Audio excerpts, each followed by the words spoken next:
Audio Jungle.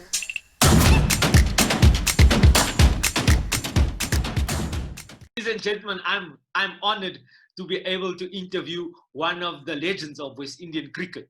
Welcome, sir, Eldine Baptiste. I'm going to try and say your other names as well. Ashworth Edelfield Baptiste. Well, it's actually Asworth. As, Yeah, it's Asworth, not Ashworth, but a lot of people say Ashworth. okay, It's the same thing, no problem. there's no problem. Can I ask you problem. one favor? Can I ask Yeah. you one favor, Bap? Can you Yeah. turn your phone? Can you just turn your phone? No, just turn it.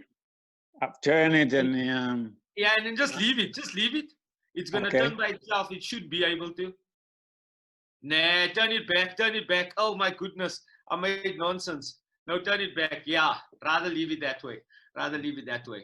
Right, ladies and gentlemen. For those of you that don't know, Eldine Baptiste is 60 years old. Tell me, first of all, what is the secret that you look so good at the age of 60?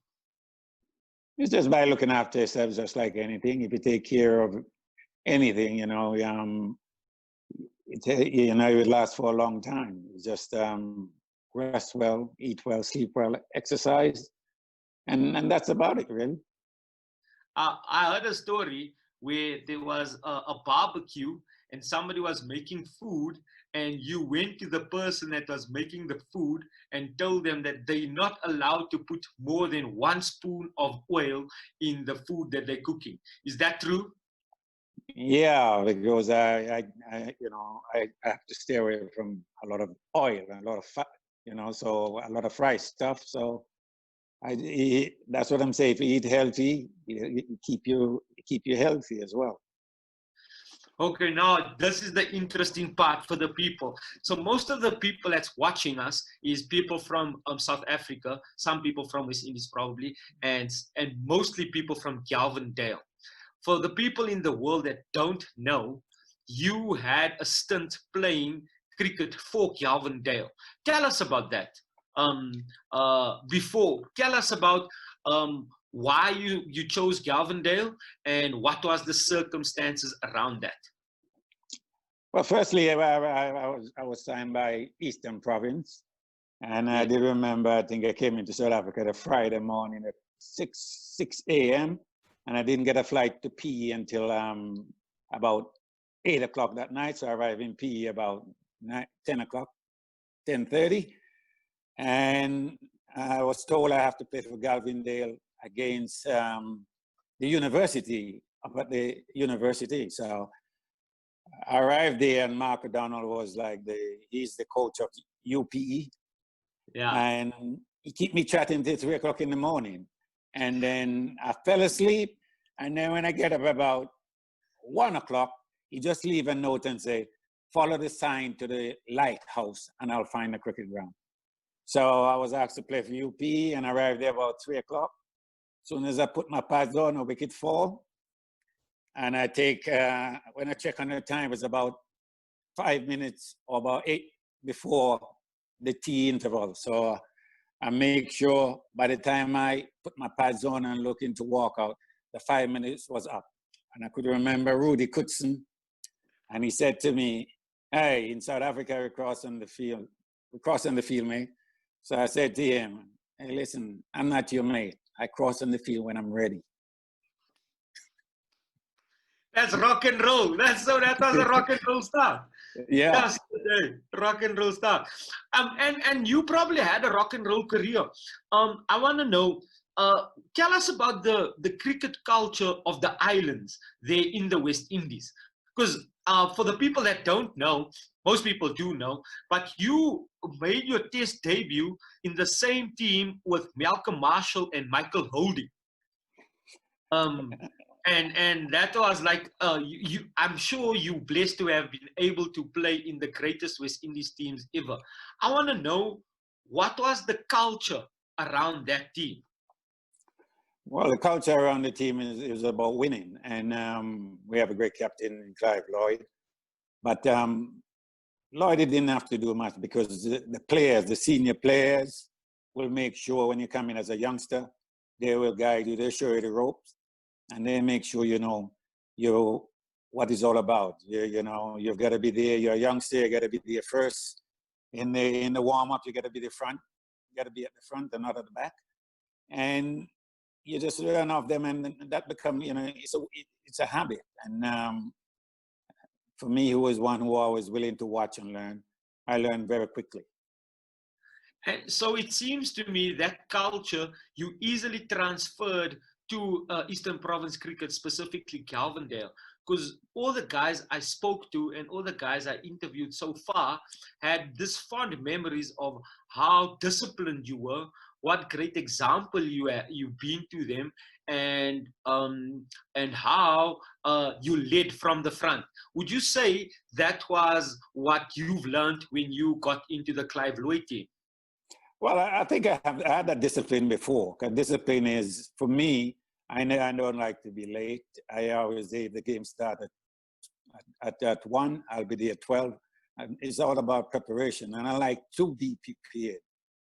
So when from the word go, the first ball, whether I'm batting or bowling, I'm prepared. And it's just a thing that I taught myself from a young age. So it's just a habit. And if I'm going to help anyone, I've got to lead by example. And I just practice good discipline. So it's very easy for me. For others who doesn't have that discipline, then it might seem harder. Because when you really look at it, you haven't seen anyone work in a hotel play cricket, because they finish work at 1 o'clock and the sun is very hot at 10 o'clock. And after that sun come out at 10 o'clock, if you have late night, he catch up with you. So It was just about being prepared to be the best I can be and make sure I have no excuse. My job is always to perform. And if I fail, it must be from trying instead of not preparing. Okay, so you're from the Leeward Islands, right? Yeah, that's right. And you played for Leeward Islands. Yeah, that's correct.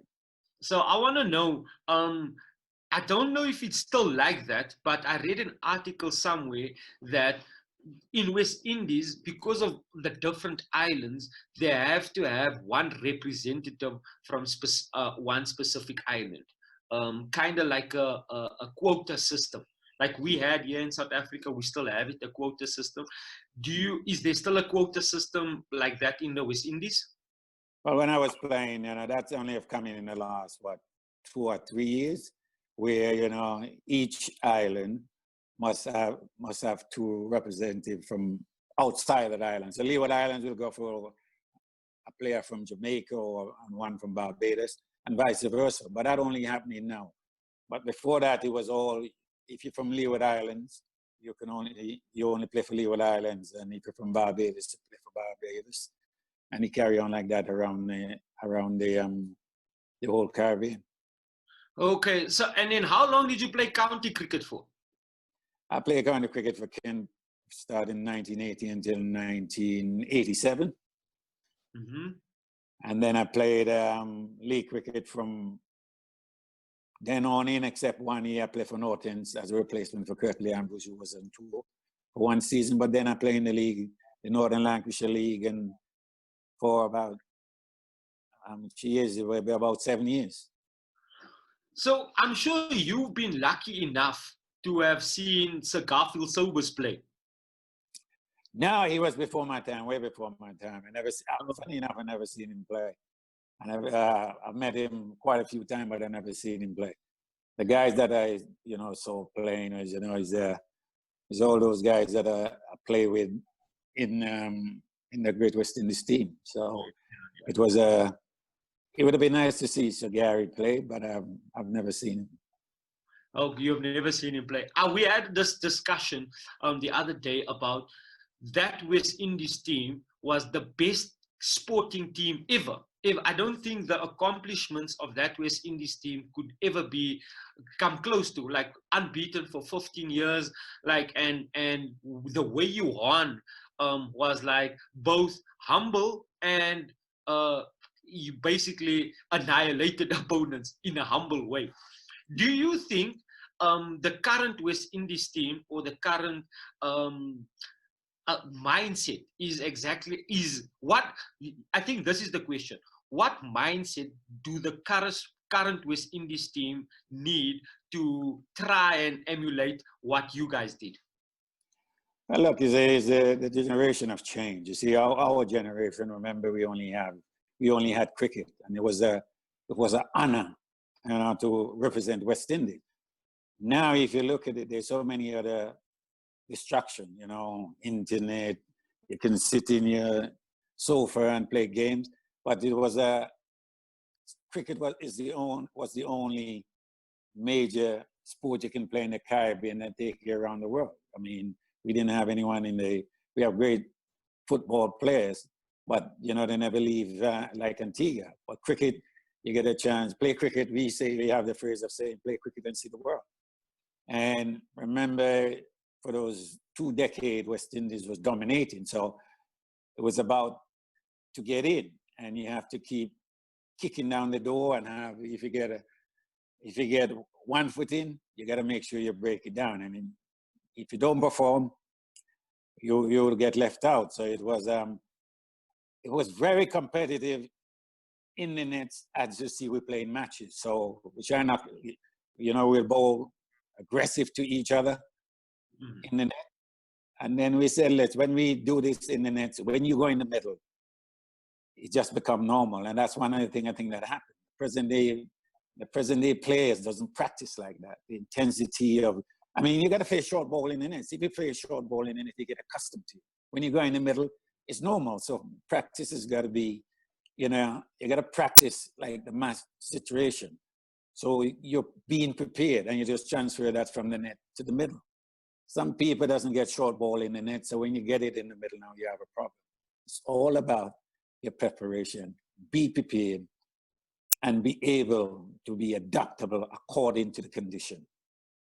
So speaking of the practice, Garnet Kruger, a very good friend of mine, and Ashel Prince, both of them actually went on to represent South Africa.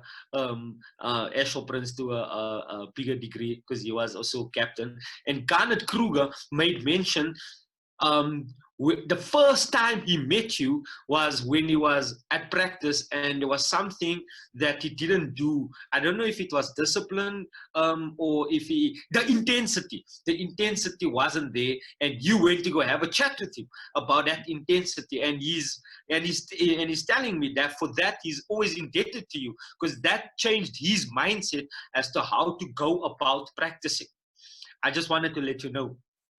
Yeah, thanks. Look, what I do, I'm a team player, and I don't want anybody to say they can't contribute or do anything different. You can. It's just about your mindset, and that's what I think. What happened, I relate to the boys, because you see, remember the boys and them from Calvindale doesn't really know who Eldine Baptiste is. They think, well, I just grew up and playing for West Indies.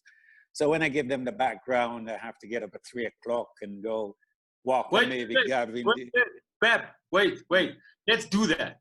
So tell the viewers out there where you started learning cricket and what attracted you to the game, because it seems to me that it has a similar background as to how the boys in Calvindale got introduced to cricket. So tell us about where you started, your growing up, and how you became a professional cricketer in West Indies.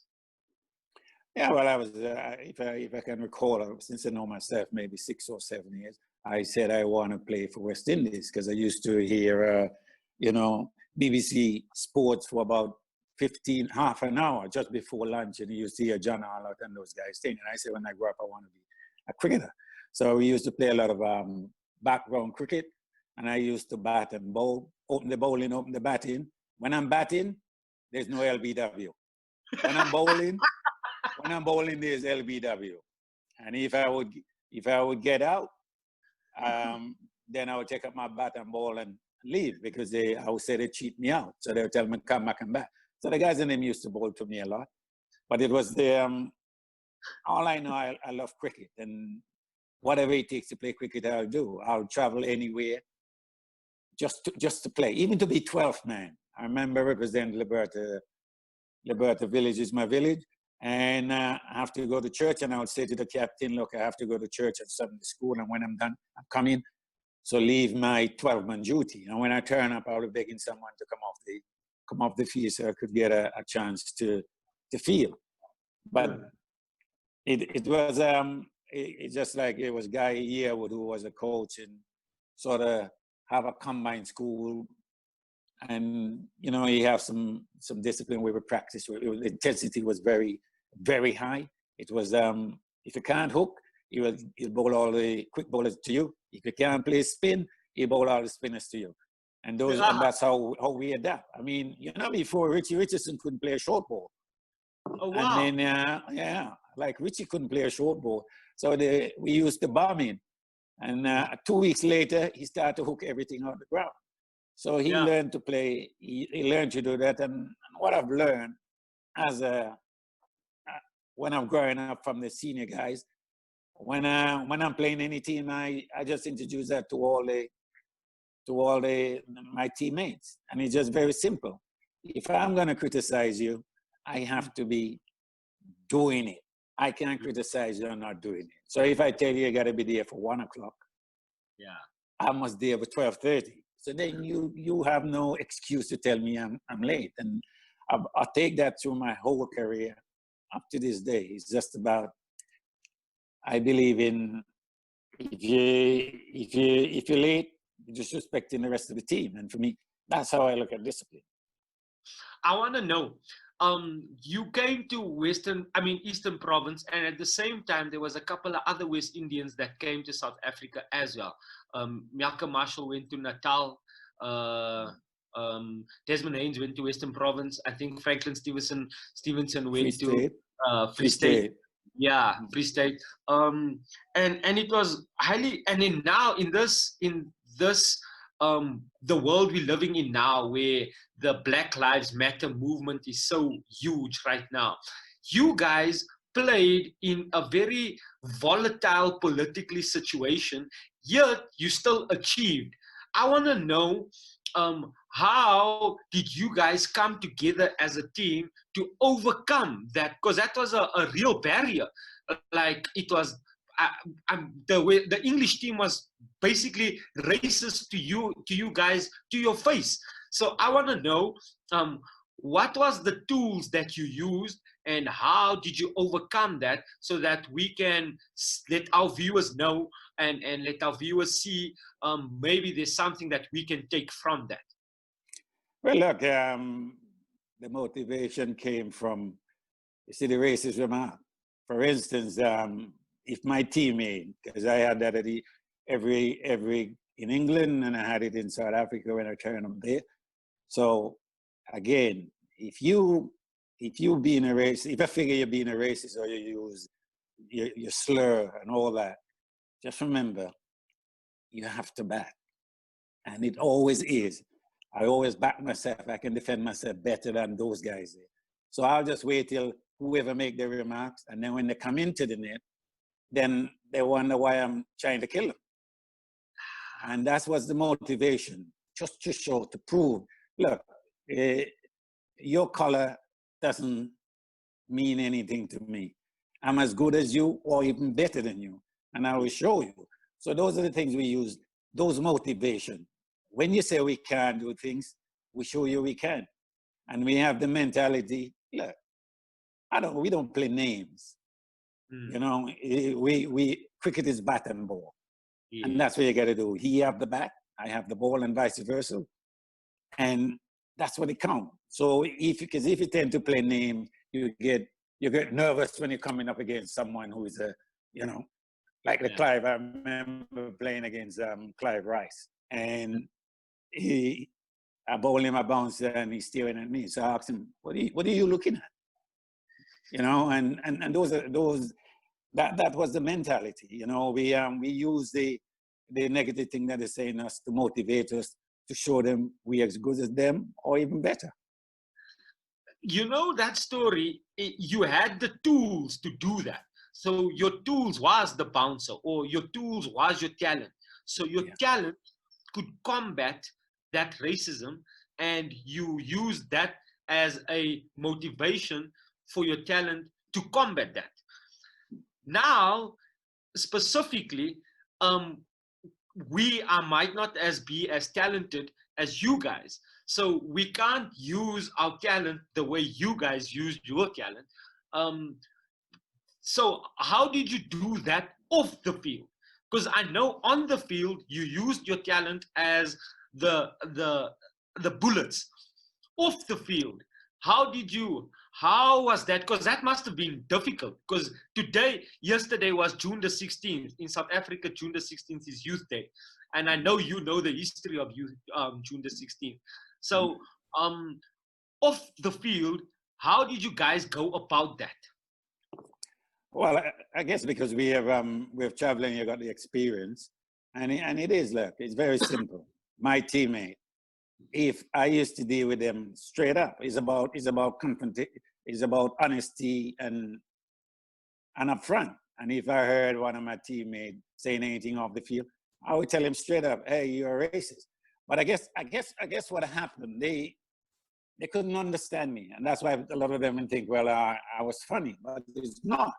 Because I remember one time I have the manager, Mr. Collins, and he's saying, he look over the balcony looking at the duckwood, and he say, it's black over there. Look how black over there is. So I said, Mr. Collins, you can't use it. You should use a different word. You could say how dark it is over there. And it was about me coming out from the Caribbean, who wasn't afraid of the white South African.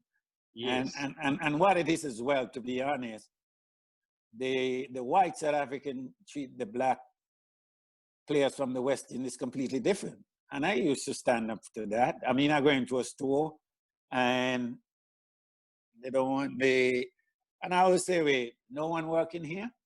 Because it's like they don't want to come and serve. And then they will come and say, oh, sorry, good afternoon or good morning. And if someone who knows me come in and say, Bap, how you doing? How the cricket is going? And they recognize I'm a cricketer, then they want to treat me differently. Yeah. So I always say to them, why you want to treat me differently? Whether or not what color I am. When I come in, you should have come and say good afternoon or good morning straight away. I don't want any special treatment because, I'm a cricketer. Treat me with respect. And those are the things I used to do, but there's not everyone wants to do that. You see what I mean? And for me, look, I respect everyone and I should get that in return. And if you're doing nonsense, I would tell you you're doing nonsense. And if you think I'm doing nonsense, then you can tell me. But it's how you say it, so long as you're not disrespectful, there's no problem. So what you're telling me is you had that call out culture way before it became popular. So when you see something because now it's popular, oh no, we have to call each other out. It's this call out culture. In the meantime, you guys have been doing it 30 years ago already. But it was contained. It wasn't out there. It was contained. And because so now the example, guys, if you're watching, the example that Baptiste told us is that you mustn't be afraid to call out something that is wrong. They had the call out culture in the 80s already, and that's why they're so successful. Now we think it's fashionable, and it's not fashionable. It's been there, done that. Right, moving on. Let's get back to the cricket now. At Calvindale, firstly, this is what I want to know. You remember this song? Yeah, that's from England, isn't it? Like is the national the one the international and that music there, yeah. That's the one. So what was your most exciting test match that you played in, and one of the most exciting test matches that you saw live? Look, the most exciting test match would have been when you played the one I played in Antigua in front of my home crowd for the first time in 1990 against England, and the series was level as 1-1, and I was just about, funny enough, I was about to travel to come to South Africa because I was the leading wicket taker in the regional tournament, and they didn't select me, so I was just already organized. I was supposed to leave the Wednesday. And the Tuesday I get a call and say I'm in the test side for Antigua. And I played in that test and we finished the test match in 3 days. You know, the pitch had a lot of life. It's got some grass and we give it to England. But the memorable thing I could remember in there, I was bowling and I bowled a half volley to Alan Lamb and he smacked it through covers. And he said to me, you don't got the pace to worry me. And I say, all right. And 2 balls later, I bowl him a ball and nip back and knock all 3 down. And I said to him, hello mate, you don't have the technique to cope with me. So I'll give him a send-off back to the pavilion. So that test match in Antigua would be very memorable, one of the best ones. And the one I enjoy most is when I score 87 not out at all at Edgbaston, the first test of the 1984 series. And I remember Clive Lloyd said, I think Mike Tyson was going to fight, I can't remember if it was Ken Norton or George Foreman, one of those guys. Yeah. And he said he wanted to watch the boxing. And he named it out very clearly. He said Malcolm Marshall, Eldine Baptiste, Roger Harper, Joel Garner, and Michael Holding. Listen, I want to watch the test match, so remember we're batting all day. I don't want to see any of you in here. And then me and Roger was batting, Roger get out, and then Mikey come in and said to me, he called me, he said, Soka, you want 100? I said, I would love to. And he said, okay, we're gonna murder these guys here today. And we put on, I think 169, which is a record. And Mikey get out for 69, and I was 87 when Joel came in. And I just said to Joel, you have 3 balls to face from me and bottom. Just see through those 3 balls. And then I'll take you and Nick Cook in the next over. I'll get 100 in the next over. And the third ball, the last ball of the over, he played and missed, and the umpire called no ball. It was a no ball, and then the next one he nicked off. So I ended stranded on 87. You know, so Australia. Yeah, that against England. In England, you know, that was one of the most memorable ones because I know I had 100 there. That would have been my first century. I was positive that would happen. But you did score a first-class century, didn't you? Yeah, I had about, I think it's 2 or 3. 3, Yeah, but what has got to happen is that, remember those days, like in county cricket, it was 3-day game. So it was a lot of 1 day. So before that, before I came to South Africa, like in the Caribbean here, I would only play 5 4-day matches. Oh, wow. We only had 5 4-day matches. Yeah, and in England, it was only 3-day matches. So you normally would have bowled, everything was after 100 over. You saw your innings close. And then second innings, you'll have the guys who can't bowl, lob the ball up, and someone might make 110 balls. But then when I came to South Africa, I played consistently the 4-day, the longer, the 4-day version. I know that game that you were speaking about in St. John's, where you bowled Alan Lamb. I know you won by an innings, eh? Yeah. And yes. Gordon Greenwich and Desmond Haynes, they made like a opening partnership of 300 or 200. Yeah. 290 something. Yeah, that's correct, and that's what used to happen. And to be fair, I think it's only probably 1 test match out of my 10. I think I might batted twice in a test match. All the rest of them are finishing by an innings, and probably all finished, I think, except 1 in 4 days or 3.5, or in 3.5 days or 4 days the most. That's ridiculous. So of all the test matches you played, you only batted like in 2 twice. You only had a second innings twice. I think so. Now I can recall if I go back through and look at it. Yeah, I've only batted 1. A matter of fact, is out of the 10, is 9, because the only one I batted twice was at the over, the last test at the over. But before that, I only batted once, because whatever the opposition get, we'll get twice as much, and then we'll come and bowl them out you know, Uh, within the second innings, in 3 days or 4 days the most. The one that I played in that went to 4 days was the fourth day was sort of rained off in the last test of the 84 series against England and the Oval. But then we come the morning, early in the morning before lunch and wrap it up. 5-0. So that was the first time the England get the blackwash. the blackwash. That was David Gower. What David Gower? Yeah, David Gower. David Gower was the captain. Yeah. Yeah, David Gower.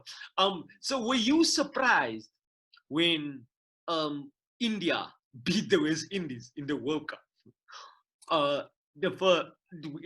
think it was 83, wasn't it?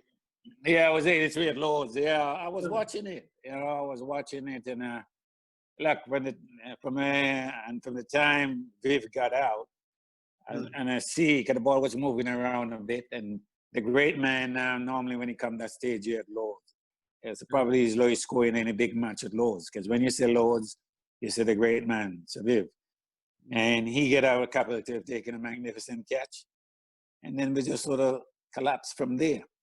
But again, what we should have really, you know, for me watching, I remember watching, I was just saying, if you bat your overs, you'll win the match. But, you know, India, I guess what happened there as well, from just watching from the ourselves, you don't know because what can be happened. You always think, if you think the next man will do it, then you run into problem. Instead of you saying, I have to do it. You can't leave it to the next man. And that's what I wanted to tell you about Calvindale Cricket Club. That was one of the things that you probably instilled in them, that they believed in themselves and you can't leave it to the next man. There was one thing, I remember speaking to Michael Holding a couple of years ago, and I asked him the same question about the 1983 World Cup. And he said to me that even though they were 9 down and he went out to bat, in his mind, he thought they're still going to win. You're still going to win. We're still going to win. We're still going to win. And then eventually when the West Indies got bowled out, he was so surprised because you guys never lost. There was such a winning culture and such a belief in yourself culture that it was a mind if. I don't want to say the word, but you know, it's the mind if. It was a mind if.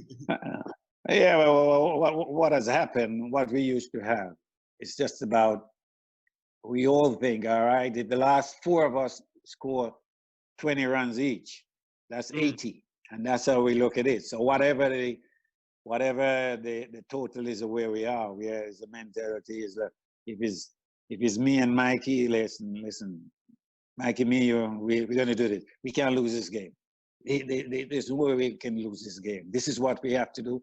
And we just work out a plan and say, all right, if I'm playing the pace better, then I'll take most of the pace. And vice versa, if he's playing, and that's how you come up to a plan and think on your feet while you're out there. Not someone else to say, we work out a plan, how we're going to do it, and see who we're going to target, which bowler you're going to target, and see how much runs we're going to get off him, and make sure I said, all right, Abdul Qadir used to give us problem. We never used to pick him that well. So we say, all right, let me see him more. You know, let me see him more. And I work out a plan how to play. And I work out a plan if I play for all googly, if the leg break turn, I won't edge it because we missed the bat. And that's what I did. And people say, how are you picking it? But I just have a plan and say, look, let's play for all googly. If it turn, if I play the line of the ball and it turn, I miss it. But if I leave a gap between bat and pad, he could bowl me. And that's what we normally do. And that's how you find a way to combat what is coming at you. So you're still involved in West Indies cricket, right? Are you a selector, a coach? Tell us about that. I was a selector up until the 12th of March last year. And you have a new president came in, and they sack all of us as the selection panel and all that. So since then, at this moment, I'm not doing anything but not involved in any cricket, but I'm hitting a lot of golf balls. Ah, nice. So you're not even involved with women's cricket in West Indies? No, not anything right now, because as well we have a case against Cricket West Indies. So at the moment, we're just waiting for that to finish, and then we'll move on from there. So since then, it's been knocking some golf ball, as I said. No, nice. Good luck with that. Good luck with that. West Indies was looking good, like with Rowan Holder and Shannon Gabriel, and Kima Roach coming back. They were Jason Holder. I mean, they were looking good. So the last thing that I want you to speak about quickly, because we don't have lots of time left, is Mr. Simons. Tell me about Mr. Simons, and then Mr. Simon, I always talking about it, was the greatest and coolest man I ever came across. There's nothing ever a problem. And he was so cool. He was so polite, speaking, whatever. So even myself, I'm angry. No matter how angry I am, and he will come and say, "Bap." I just, because he was so humble. And he learned so much from me. He understand what life was about. And you know, he look after everyone at Calvindale, and he make a difference. He organized everything, and you know, I learned so much from him as well. It was a real honor and a privilege to play under him. You know, he will make sure anywhere the game is that I know how to get there and be there, because you know I'm normally very early. So even if someone have to come and meet me half an hour before, he'll make that happen. But he was a real humble man, and then he has done wonders for Calvindale cricket. So you know, I was very, very proud of him, and still is. Nice. So I'm trying to do this documentary of Mr. Simon. And once again, ladies and gentlemen, as you heard from a legendary cricketer all the way from the West Indies, making time for us. Thank you so much for joining us, Bap. Thank you so much, Mr. Baptiste. And thank you so much for saying that kind words to Mr. Simon. Ladies and gentlemen, if you like this video, please click like and subscribe to the video, and please comment in the comment section, and we will make sure that Pep will get all the comments that you are writing down here at the bottom. Thank you so much again. Thank you so much again, Eldine Baptiste. Man, I can speak to you forever. It's just unfortunately it's gonna cut now. Yeah, thank you, and good luck to everybody there in South Africa. Remember, South Africa home. PE is my home. Blessed love. Thank you, sir. Thank you. Right. Audio Jungle.